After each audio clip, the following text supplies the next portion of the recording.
Buongiorno cari amici, benvenuti anche oggi nel canale del vostro Marietto Veneziano.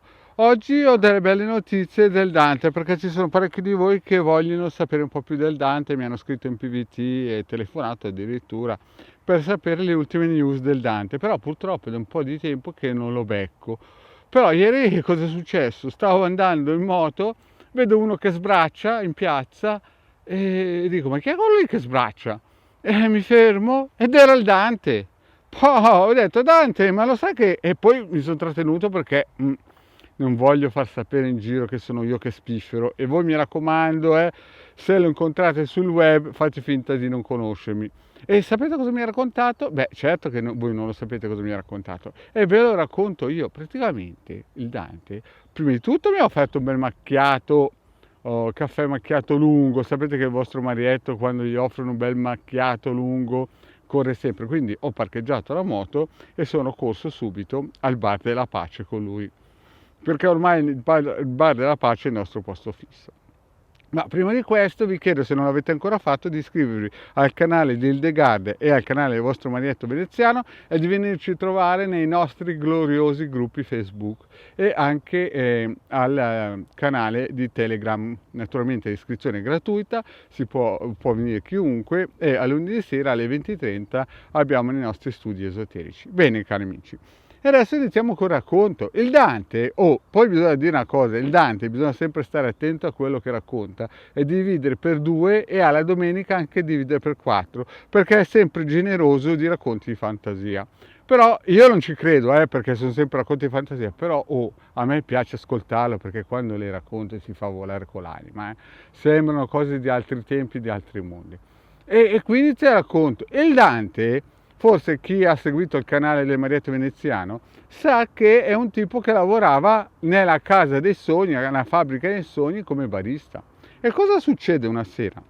Praticamente lui lavorava dalle 3 di pomeriggio a mezzanotte, oppure quando iniziava col turno delle 8 finiva alle 3 di notte, no? E cosa succede un bel giorno?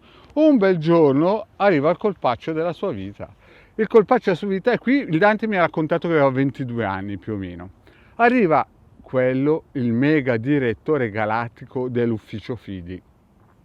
Sì, avete sentito bene, sto parlando del mega direttore galattico dell'ufficio Fidi, il che il Dante non sapeva che ufficio era, no? Vi ho già parlato del Granelli, il suo amicone per la pelle del Granelli, che aveva lasciato a 15 anni, l'aveva parcheggiato in pensione e adesso ormai il Dante voleva diventare fisso nella casa dei sogni, perché il papà gli aveva dato una missione. E quindi in quel momento lì lui era ancora sotto visione per poterlo assumere e arriva il mega direttore dell'ufficio Fidi. E allora tutti si domanderanno, chi mi sta ascoltando, ma chi è questo mega direttore dell'ufficio Fidi? Allora, nella casa dei sogni si giocavano i soldini e succedeva una cosa molto particolare. Così mi ha raccontato il Dante. Sapete che il Dante quando le racconta bisogna dividere per 3, per 4, quando è domenica per 4 di sicuro. Beh, questo ufficio Fidi era il posto più blindato di questa casa dei sogni, questa fabbrica dei sogni. Perché? Perché in questa casa si giocavano i soldini e succedeva che quando uno finiva i soldi, se aveva una certa disponibilità e aveva fatto vedere che aveva molti soldi ai vari controlli, a un certo punto poteva andare nell'ufficio Fidi e chiedere un prestito. E chiaramente il Dante, cioè, era il posto più ambito di tutti, perché lì si prestava i soldi a chi giocava nella fabbrica dei sogni.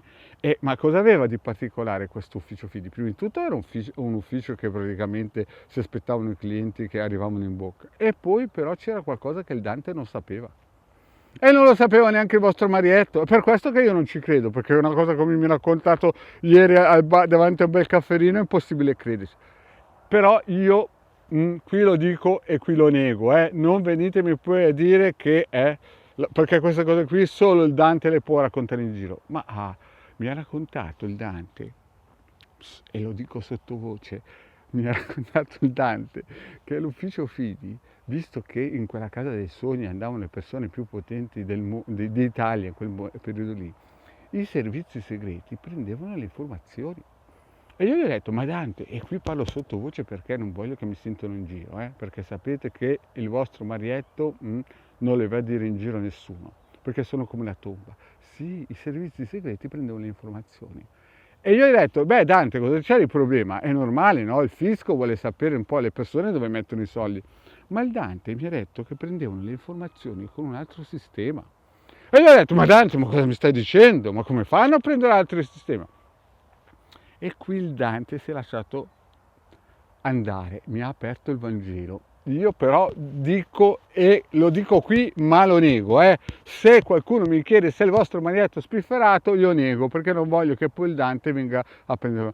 Mi ha detto che c'era un farmacista che passava dei psicotropici e quando le persone andavano a chiedere il prestito in questa casa dei sogni, gli si offriva sempre o una coppetta di champagne o un cafferino corretto, Gianoglietto, che era il nome, un nome fantasia, del farmacista che passava all'ufficio fidi psicotropici. Quindi quando il Dante mi ha raccontato è arrivato là, gli hanno spiegato che quell'ufficio era praticamente un avamposto del Ministero degli Interni, che gli serviva per chiedere le informazioni ai clienti danarosi. Così loro prendevano le informazioni e in un modo o in un altro, con un bel psicotropico, sapevano un po' tutto della persona. Poi il Dante l'ha ingigantita la favola. E io a un certo punto ho chiesto un altro caffè anch'io, ho detto, senti Dante, per sentire questa storia bisogna un altro caffè. Mi ha detto che l'ufficio Fidi, dopo che aveva preso le informazioni, a parte passarle giù a Roma al Ministero degli Interni, cioè prima di passarle giù a Roma al Ministero degli Interni, aveva una veggente, una delle migliori d'Italia, che quando la patata era grossa la chiamavano e si facevano dire in doppio cieco se era vero quello che avevano sentito, perché non volevano fare le figuracce di mandare giù a Roma informazioni non corrette. Ovvero non è che le informazioni arrivavano a Roma direttamente, passavano da un direttore di un'altra nazione, di un albergo, il quale le divideva un po' al suo Stato e un po' allo Stato romano.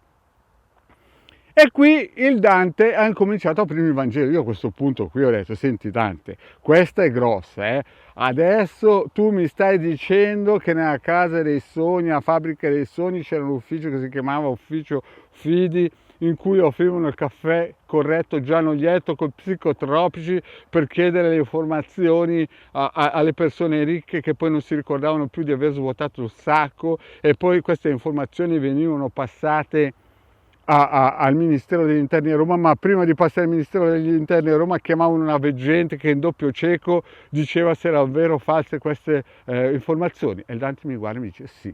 E io mi sono alzato a quel punto lì e ho detto, senti Dante, lascia stare, perché io queste cose qua non ci credo e non le dirò mai in giro. Figurati te se in una casa dei sogni, in fabbrica dei sogni, ci sono dei personaggi così. E poi cos'è questo caffè corretto Gianoglietto? E lui mi ha detto, è il nome criptato del farmacista che ci passava psicotropici, che è morto nel 2015. Senti Dante, gli ho detto, a questo punto è troppo grossa. Mi sono alzato e ho fatto un delete al caffè. Cari amici, ecco la storia in prima visione del vostro manietto veneziano, del racconto del Dante. Io non ci credo a nulla, qui lo dico, qui lo nego. Se il Dante vi viene a chiedere se l'ho detto io nego, dico che non vi conosco.